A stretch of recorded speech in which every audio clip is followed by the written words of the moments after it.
લીમડી મુકામે દાહોદ રોડ પર ભેંસો ચરાવવા ગયેલી ઇસમને બુલેટ પર આવેલા બે અજાણ્યા શખ્સો લૂંટ કરી નાસી છૂટ્યા। 62,500 રૂપિયાની સોના ચાંદીના રકમની લૂંટની ઘટના સર્જાઈ। એલસીબી પોલીસે ગણતરીના જ કલાકમાં લૂંટારૂને ઝડપી પાડ્યા। લીમડી મુકામે કારટ રોડ પર રહેતા ખેતી અને પશુપાલનનો ધંધો કરતા પ્રેમચંદ મોતીભાઈ માળી, જેમની ઉંમર આશરે 72 વર્ષની છે, તેઓ દાહોદ રોડ પર આવેલ ટ્રેક્ટરના શોરૂમની અંદરના રસ્તે આશીષ માળીના કમ્પાઉન્ડની પાછળ સવારે 8 વાગ્યાના અરસામાં ભેંસો ચરાવી રહેલ હતા।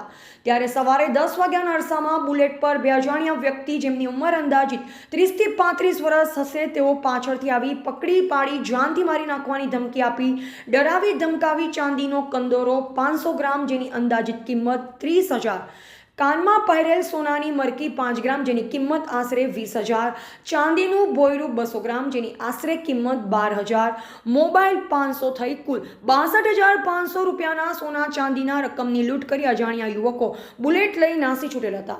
પોલીસ સ્ટેશનમાં આ અંગે ગુનો નોંધાતા તેઓએ અજાણ્યા બુલેટ સવારો પર એલસીબી પોલીસે પકડી કાયદેસરની કાર્યવાહી હાથ ધરી। અહેવાલ પ્રથમ ચૌહાણ।